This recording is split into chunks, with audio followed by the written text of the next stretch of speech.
हाँ दोस्तों, नमस्कार। मैं दीपक कुमार आपको पायनियर क्लासेस में हार्दिक स्वागत करता हूँ। इसमें हम लोग को देखना है कि मैट्रिक बोर्ड एग्ज़ाम या कोई भी एग्ज़ाम में, ठीक है, ये बहुत बोलेंगे कि व्याकरण में एक उच्चारण स्थान है जो बहुत मायने रखता है। ये उच्चारण स्थान एग्ज़ाम के लिए बहुत इंपॉर्टेंट है, जिसमें आपको बहुत बार पूछा जाता है, देखे होंगे।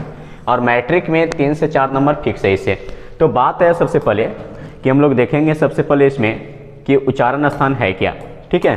तो बोलेंगे कि वर्णों को बोलने अर्थात उच्चारण में मुंह के जिन भागों की सहायता ली जाती है उसे उच्चारण स्थान कहते हैं।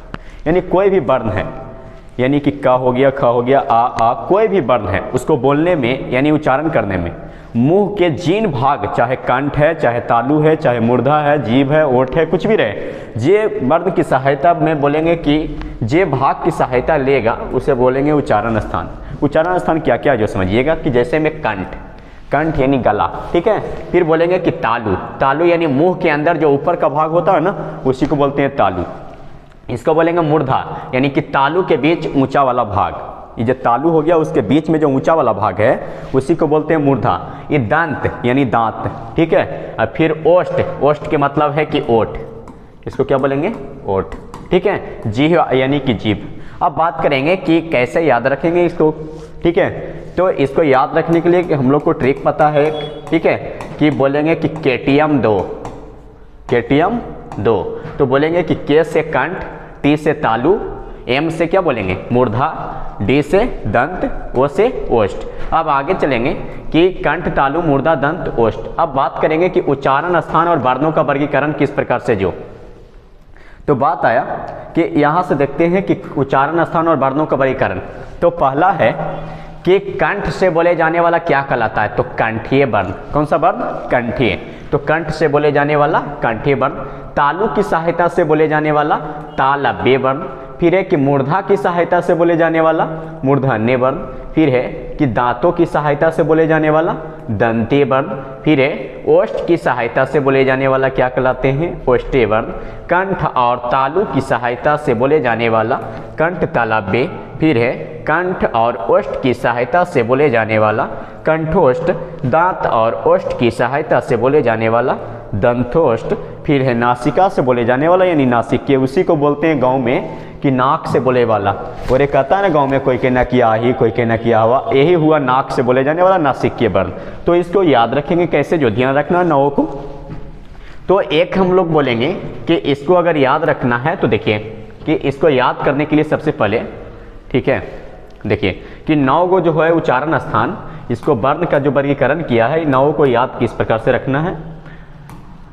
तो इसको बोलेंगे कि एक है कि कंठ, तो इसको याद रखेंगे कि केटीएम दो, केटीएम दो, यानी कि बोलेंगे कि के से कंठ, टी से तालु, एम से मूर्धा, डी से दंत, ओ से ओष्ठ। अब बात है कि केटीएम दो, उसके बाद है कि कंठ और तालु, यानी कि बोलेंगे कि कंठ और तालु में आपको इसमें ध्यान देना है।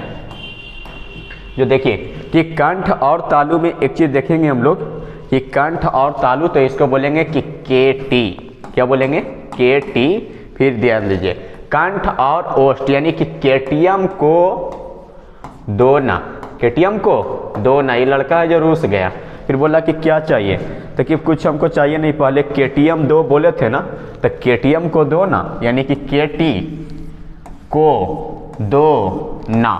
ध्यान रखिए कि केटी के मतलब बोलेंगे कि कंठ और तालु, कंठ और तालु।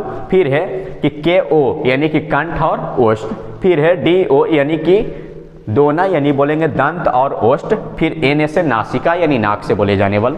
तो इसमें 9 को याद रखें। अब देखिएगा इसमें कि उच्चारण स्थान के आधार पर वर्ण का वर्गीकरण किया है। इससे ज़्यादा करके क्वेश्चन पूछा जाएगा, जिसको हम लोग ध्यान से देखते हैं कि इसको कैसे याद रखेंगे कि उच्चारण स्थान के आधार पर वर्णों का वर्गीकरण, जो ध्यान से देखिए। अब इसमें चलेंगे तो सबसे पहले है जो देखिएगा कि उच्चारण स्थान के आधार पर वर्णों का वर्गीकरण करेंगे। तो ये नाम है उच्चारण स्थान का, ये वर्ण है, और ये आपको है उच्चारण स्थान। ध्यान रखिए। तो बोलेंगे कंठीय, ठीक है, कंठ से, तालव्य, तालु से, मूर्धन्य, मूर्धा से, दंते, दांत से, ओष्ठे, ओठ से, कंठ तालव्य, कंठ और तालु से, कंठोष्ठ, कंठ और ओष्ठ से, दंतोष्ठ, दांत और ओष्ठ से, नासिका यानी नाक से, वही है कि कंठ, तालु, मूर्धा, दंत, ओष्ठ, कंठ, तालु, कंठ, ओष्ठ, दांत, ओष्ठ, मुख, नासिका, इसमें याद रखना है।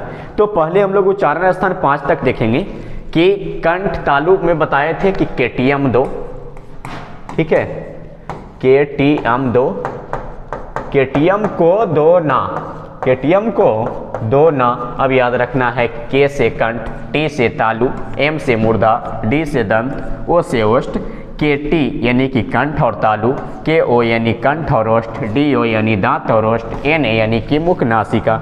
अब याद रखिए कि एकाएक ही याद रखेंगे कि सबको अब वर्ण के बारे में, ठीक है, कि पहले दिया हुआ है हम लोग को कि इसमें कि कंठ से जो है, के से कंठ यानी कि का वर्ग, पहले कंठ वाला, फिर है तालु तच्चा वर्ग, ठीक है, फिर बोलेंगे मूर्धा यानी ट वर्ग, फिर है दंत यानी त वर्ग, ओष्ठ यानी प वर्ग। याद रखने के लिए समझेंगे कि कंठ, तालु, मूर्धा, दंत, ओष्ठ, 5 को याद रखेंगे। 5 को होता है कखा गा अंगा चचा इया टठा डना टवर तथा दना पा फा वा भा मा, यानी 5 तक यहाँ तो आराम से याद हो गया।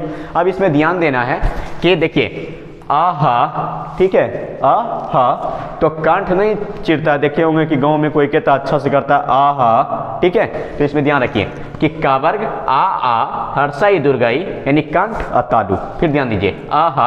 अब ध्यान दीजिए कि तालु, मूर्धा, दंत को कैसे याद रखेंगे, ता यस रस लस, ठीक है, यस रस लस, यानी कि यस यानी कि या और सा तालु से, रा और तवर्गिना यानी मूर्धन्य से, ला और सा दंत से। अब देखिए ऊ, ये तो आराम से याद रहेगा पवर्ग और ऊ कैसे, जो ध्यान रखिए कि जो ओठ से जो टकराएगा ना वो कहलाएगा आपको पवर्ग। जैसे पा ना लग रहा है कि पा पा पा पा नहीं करता बच्चा, तो ओठ से बोलता है, यानी कि पा, फा, ब, भ, म, ये सब ओठ से हो गया। फिर ऊ, ओठ की क्या लग रहा है, ऊ, कौन मारा था ऊ, ठीक है, तो ऊ ये आपको आ जाएगा ओठ से। फिर है ए, तो ए और ए का जो है कंठ और तालु दोनों से बोला जाता है। फिर है ओ आ यानी कंठ और ओष्ठ दोनों से। फिर है क्योबा, केरा से, तो बा बोलेंगे दांत और ओष्ठ दोनों से। आइए इसमें ध्यान देना है कि अन है जो आपको बोला जाएगा नाक से। फिर ध्यान दीजिए कि सभी वर्ग का पांचम वर्ण के मतलब 5वां जो वर्ण होता है वो नाक से बोला जाता है। जैसे में 5वां वर्ण में जैसे कखा का पढ़े होंगे तो का, ख, ग, घ, अंगा, तो लास्ट में जो 5वां जो नंबर है ना यही आपको पंचम वर्ण बोलते हैं, तो आपको नाक से बोला जाएगा। वो कौची कौची है, तो अंगा, इया, टवर्गिना, ना, मा, ये सब जो है आपको नाक से बोले जाने वाले वर्ण हैं, इसी को बोलते हैं नासिकीय वर्ण। तो इसमें देखेंगे तो इसको में आपको याद हो जाएगा कि इसको याद कर लेना है, बहुत ज़रूरी है। अगर इसका PDF चाहिए तो मेरा कॉन्टैक्ट नंबर 7644991798 पर कॉन्टैक्ट कर सकते हैं और इसका PDF प्राप्त कर सकते हैं जी। धन्यवाद। इसी तरह से आपको वीडियो आगे मिलते रहेगा।